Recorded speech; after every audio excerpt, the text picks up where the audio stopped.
গুলজার সন্ধ্যা পর্যন্ত র্যাবকে, মঈনকে, অমুককে বারবার ফোন করেছে, হেল্প হেল্প হেল্প, সাহায্য চেয়েছে, কিন্তু কেউ এগিয়ে আসেনি।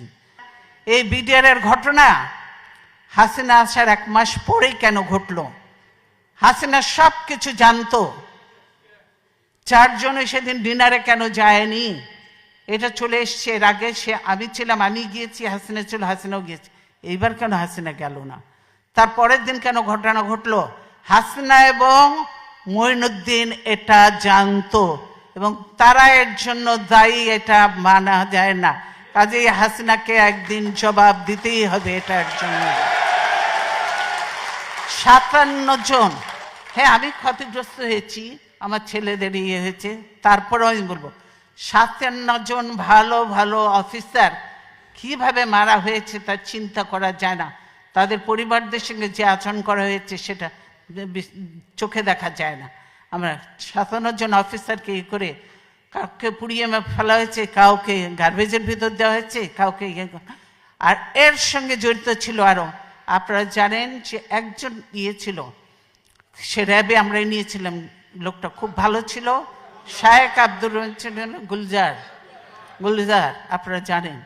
গুলজার ধরেছিল ওই শায়েক আব্দুর রহমানকে, তার জন্য রাগ ছিল ওই মির্জা আজমের, তার বোনের জামাই ছিল, তার জন্য গুলজার সন্ধ্যা পর্যন্ত র্যাবকে, মঈনকে, অমুককে বারবার ফোন করেছে, হেল্প হেল্প হেল্প, সাহায্য চেয়েছে, কিন্তু কেউ এগিয়ে আসেনি।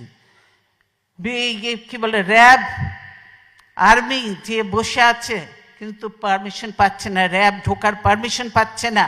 পিলখানায় যদি তারা ঢুকতে পারতো, আমি মনে করি এরকম নয়, 2-1 জন মরতে পারতো, তো সব অফিসারকে আমরা বাঁচাতে পারতাম। দেশের এটা ছিল অ্যাসেট, আজকে দেশকে ধ্বংস করে দেওয়া হচ্ছে, আর্মিকে শেষ করে দেওয়া হয়েছে। এর জন্য অবশ্যই তারপরে তদন্ত কমিটি করে তদন্ত থেকেও বাদ দেওয়া হয়েছে। এমন সব লোকজন দিয়ে তদন্ত করতে যাকে দেয়া হয়েছিল সেটা তাকে করতে দেয়া হয়নি। তারপর সে তাকে বাদ দিয়ে আরেকজনকে দিয়েছে, দলীয় লোককে দিয়ে ইয়ে করে কোনো রকম নাম কাস্তে লোক দেখাতে হবে, সেটা করেছে। কে করেছে? তাদের লোক। এইটা বুঝতে পারছেন। কাজে বিডিআর ঘটনার সঙ্গে হাসিনা এবং মঈনুদ্দিন সরাসরি জড়িত। তারা এদেরকে নিয়ে একসঙ্গে শেরাটন হোটেল থেকে খাওয়া এনে খেয়েছে।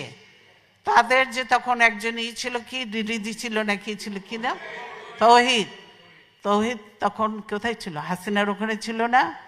নিজের পরিচয় দিয়ে গেছে, একসঙ্গে খাওয়া দাওয়া করেছে, সব কিছু করেছে, ভালো কাজ করেছে, বাবা দিয়ে পাঠিয়ে দিয়েছে। এই হলো অবস্থা।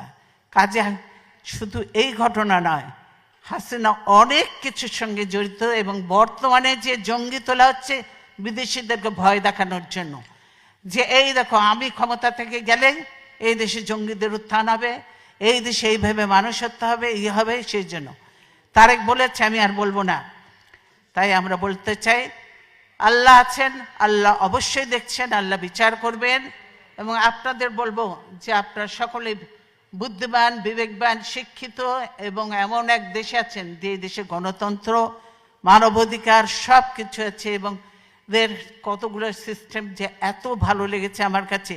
আমি মনে করি যে এগুলো আমাদের দেশেও চালু করা উচিত এবং সুযোগ হলে ইনশাল্লাহ আমরা করব সেগুলো।